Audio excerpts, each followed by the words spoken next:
बेशिस्तपणा खपवून घेणार नाही असं म्हणणाऱ्या अजितदादांकडूनच पोलीस अधिकाऱ्याला दम।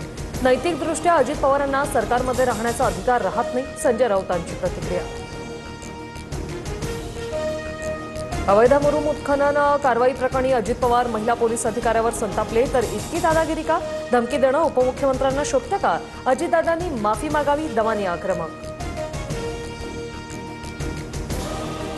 मुख्यमंत्री फडणवीस अधिकाऱ्यांशी असं कधीच बोलत नाही। संस्कार आणि अहंकारामुळे अजितदादा असे बोलले।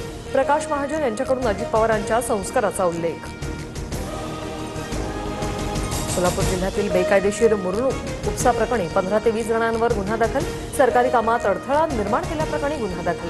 कार्यकर्त्यांनी अजित पवारांना फोन लावल्यानंतर ग्राम महसूल अधिकाऱ्याची तक्रार। उद्धव ठाकरे आणि राज ठाकरे यांच्या युतीतून महापालिकेवर मराठी माणसाचाच भगवा फडकणार, मराठीच महापौर होणार, संजय राऊतांचं वक्तव्य।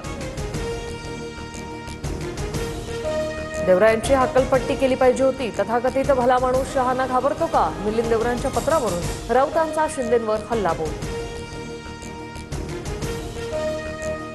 ओबीसी हा भाजपचा डीएनए असं भाजपचे नेते म्हणतात, मग ओबीसी आरक्षणाला धक्का लावायचा की नाही हे भाजपनेच ठरवावं, मंत्री छगन भुजबळांकडून स्पष्ट।